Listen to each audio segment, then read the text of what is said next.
আমাদের আজকের টপিকসটা হচ্ছে রেখা বিভক্তকারী বিন্দুর স্থানাঙ্ক। অর্থাৎ একটা বিন্দু একটা রেখাকে একটি নির্দিষ্ট অনুপাতে বিভক্ত করলে সেই বিন্দুটার আমরা আসলে স্থানাঙ্ক নির্ণয় করা শিখব। আমরা এখানে লিখে আসছি যে Px1, y1 এবং Qx2, y2 বিন্দুদ্বয়ের সংযোজক রেখাংশকে আর বিন্দুটি m1:m2 অনুপাতে অন্তর্বিভক্ত করলে আর বিন্দুর স্থানাঙ্ক কোনটি?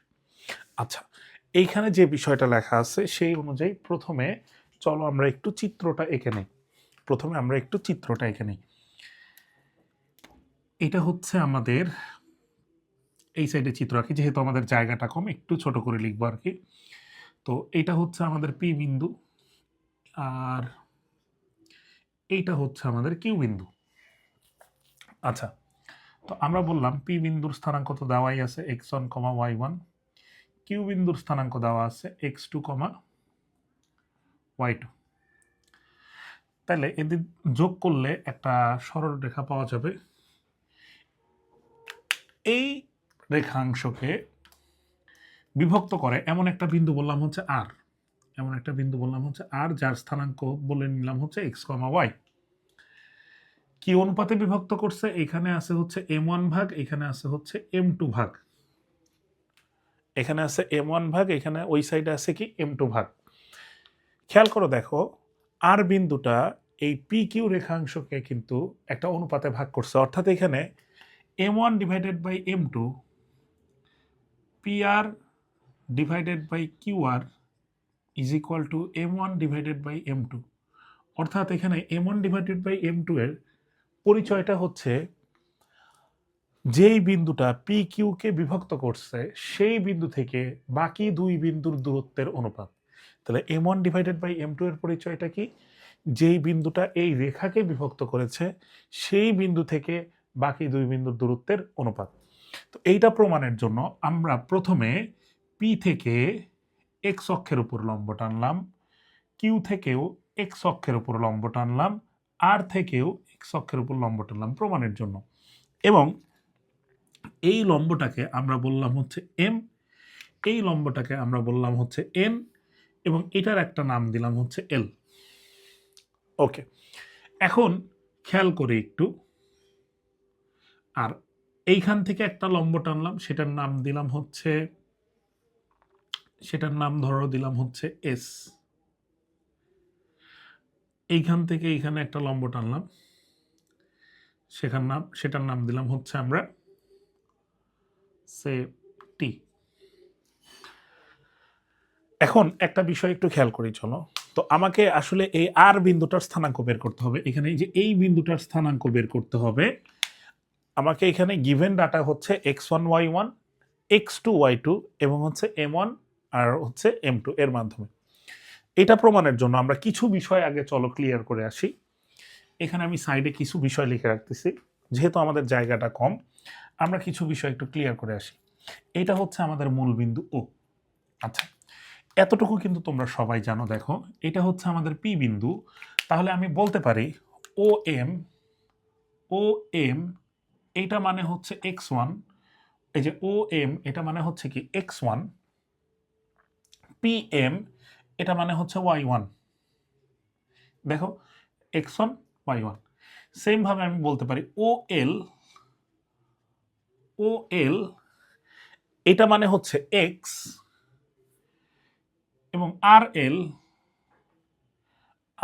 এল এটা মানে হচ্ছে y। তারপরে কি আছে?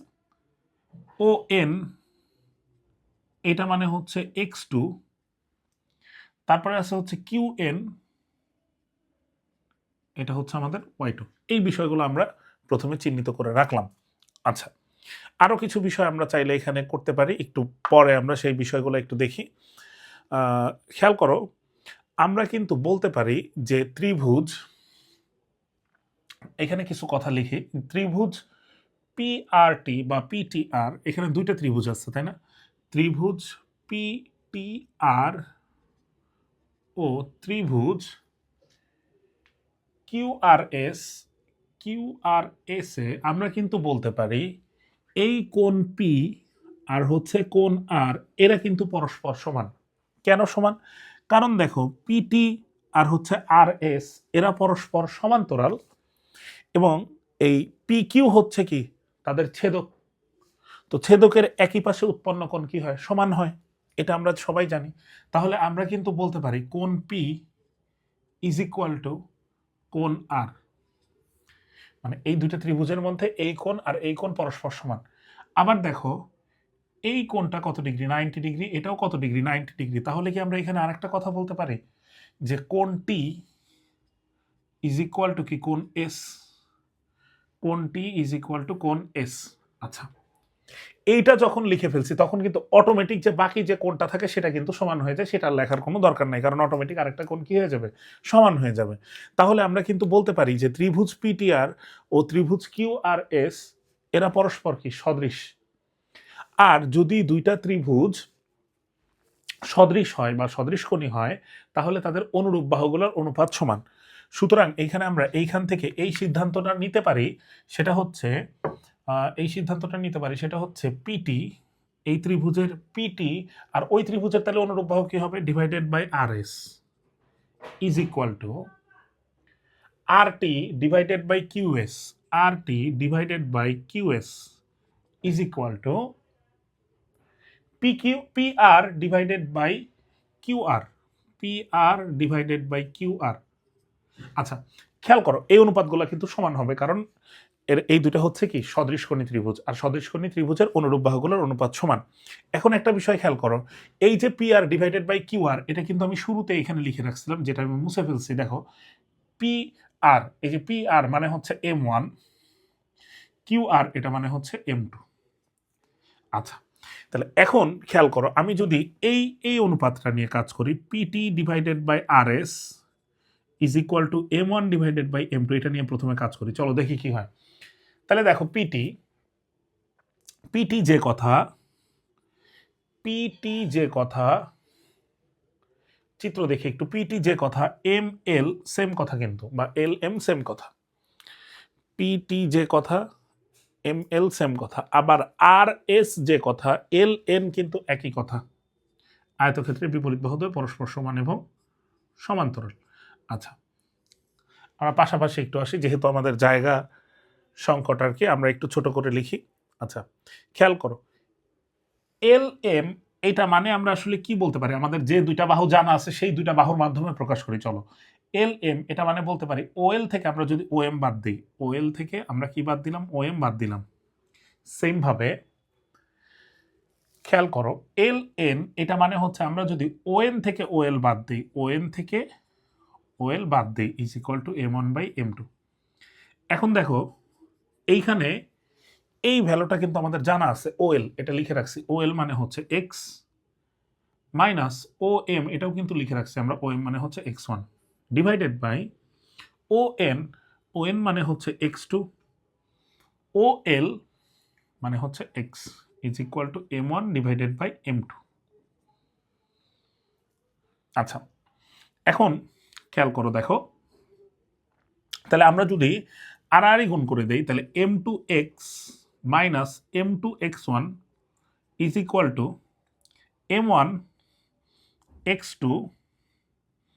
M1x2 minus M1x। আচ্ছা, এখন আমরা এই পাশে একটু সুন্দর করে নিয়ে আসি। দেখো তাহলে এইখানে খেয়াল করো, আমরা যদি x জাতীয় রাশিকে এক পাশে নিয়ে আসি তাহলে এখানে হতেছে M1x plus M2x is equal two M1x2 plus M2x1।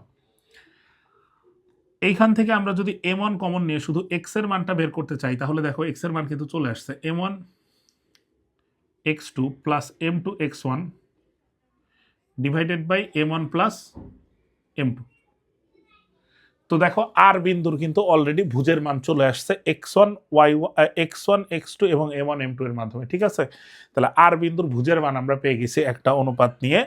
তাহলে কি হলো, M1x2 plus M2x1 divided by M1 plus M2, এটা হচ্ছে x এর স্থানাঙ্ক। আচ্ছা, তো আমরা পাশে এখানে x এর স্থানাঙ্কটা লিখে রাখলাম। তো আমরা এখন এই অংশটা চলো মুছে দিই, এই অংশটা আমরা মুছে দেই। আচ্ছা, প্রথমে আমরা এইটার শেষেরটা নিয়ে কাজ করছিলাম, এখন চলো বাকি আছে হচ্ছে আমাদের RT divided by Q S. খেয়াল করো আর টি, চিত্র দেখো, আর টি যে কথা, আর এল থেকে আমরা যদি টি এল বাদ দিই, আর L minus T L divided by Q S যে কথা, আমরা যদি কিউ এন থেকে, খেয়াল করো কিউ এন থেকে আমরা যদি এস এন বাদ দিই, Q N minus S N. এখন খেয়াল করো আর এল, চিত্রে আর এল এর মান আমাদের জানা আছে, সমস্যা নাই, আর এলটা থাক, মাইনাস টি এল যে কথা, পি এম কিন্তু একই কথা, আয়তক্ষেত্রে বিপরীত বাহুতে পরস্পর সমান এবং সমান্তরাল। আচ্ছা, ইজ ইকুয়াল টু, তারপরে কি আছে, কিউ এন, কিউ এন এর মান আমাদের জানা আছে, হ্যাঁ কিউ এন এর মান আমাদের জানা আছে, Q N minus S N, এটার পরিবর্তে কি লিখতে পারো, এস এন এর পরিবর্তে লিখতে পারো হচ্ছে R L is equal to M one by M two. মানে আমরা এই এই অনুপাত আর এই অনুপাত নিয়ে কাজ করলাম, সরি এইটা দ্বিতীয়টা আর হচ্ছে লাস্টেরটা ভাঙায় লিখলাম। আচ্ছা, এখন খেয়াল করো, দেখো আমরা এখানে আর এল এটার মান কত জানা আছে, আর এল এটার মান হচ্ছে আমাদের এখানে লেখাই আছে, দেখো আর এল এটার মান হচ্ছে ওয়াই মাইনাস টি এল বা এল। আচ্ছা, আর এল টিএল যে কথা, পিএম কিন্তু সেম কথা, পিএম এর মান আমাদের কত জানা আছে, এখানে লেখা আছে, দেখো পিএম এর মান হচ্ছে Y one divided by Q N, Q N এর মান হচ্ছে আমাদের Y two minus R L এর মান তো আমাদের Y is equal to M one by M two. এবং এই বিষয়টাকে সলভ করলে দেখতে পারবা সেম আগের মতো, জাস্ট আর আর গুণ করে দিবা, এখান থেকে ওয়াই এর মান আসতেছে হচ্ছে M one Y two plus M two Y one divided by M one plus M two. তাহলে আমরা কিন্তু এক্স ওয়ান ওয়াই ওয়ান এবং X two Y two M one is two M two এর মাধ্যমে কিন্তু আমরা এই আর বিন্দুটার স্থানাঙ্ক বের করে ফেললাম। সুতরাং এই সূত্রটা কিন্তু তোমরা সবাই পড়ে আসছো যে অন্তর্বিভক্ত করলে সেই অন্তর্বিভক্তকারী বিন্দুর স্থানাঙ্ক হচ্ছে এক্স এর মান বের করি হচ্ছে এই সূত্রের সাহায্যে M one X two plus M two X one divided by M one plus M two, আর Y is equal to M one Y two plus M two Y one divided by M one plus M two. এটাই হচ্ছে আমাদের এই ম্যাথটার প্রমাণ। আচ্ছা, এইখানে আরেকটা বিষয় বলে রাখা ভালো, যেহেতু আমরা এখানে অন্তর্বিভক্ত করে ফেলছি, আমরা দেখেই কিন্তু বুঝতে পারতেছি যে পি কিউ এইটার আর বিন্দুটা কিন্তু পি কিউ এর ভিতরে অবস্থিত, পি কিউ এর ভিতরে অবস্থিত, পি আর কিউ বিন্দুর ভিতরে অবস্থিত, এই কারণে আমরা বলতেছি আর বিন্দুটা পি কিউকে অন্তর্বিভক্ত করছে। আচ্ছা, এখন আমি যদি বলি কিউ বিন্দুটার বৈশিষ্ট্য কেমন, কিউ বিন্দুটার বৈশিষ্ট্য হচ্ছে কিউ বিন্দুটা কিন্তু পি আর কে বহির্বিভক্ত করছে, অর্থাৎ সেই ক্ষেত্রে কিউ বিন্দুটা বাইরে আছে। তো যখন আমাকে অন্তর্বিভক্তের জায়গায় জাস্ট বহির্বিভক্ত বলে দেওয়া থাকবে, তখন তোমার সূত্রে প্রত্যেকটা প্লাসের জায়গায় কি আসবে, মাইনাস আসবে। এই সূত্র হবে হচ্ছে M one Y two minus M two Y one divided by M one minus M two, M one X two minus M two X one divided by M one minus M two, যদি আমাদের আর বিন্দুটা P Q এর কোথায় থাকতো, বাইরে থাকতো। আশা করি তোমাদের এই বিষয়টা ক্লিয়ার হয়ে গেছে। তো তোমরা বহির্বিভক্তকারী যে বিন্দুটা আছে সেটাও তোমরা এইভাবেই সলভ করতে পারবা, জাস্ট অ্যান্সারটাতে অর্থাৎ আমাদের প্রমাণে জাস্ট একটা কি আসবে, মাইনাস আসবে। তো এটাই ছিল আমাদের সরল রেখা থেকে অন্তর্বিভক্তকারী বিন্দুর স্থানাঙ্ক নির্ণয়, অর্থাৎ কোনো একটা বিন্দু দ্বারা কোনো একটা রেখা বিভক্তকারী বিন্দুর স্থানাঙ্ক। তো আমরা সরল রেখার ইনশাল্লাহ আরও সামনের দিকে যে ম্যাথের বেসিক কনসেপ্টগুলো আছে, সূত্রগুলো আছে, সেগুলোর সরাসরি প্রমাণ নিয়ে আমরা আলোচনা করব। ধন্যবাদ সবাইকে।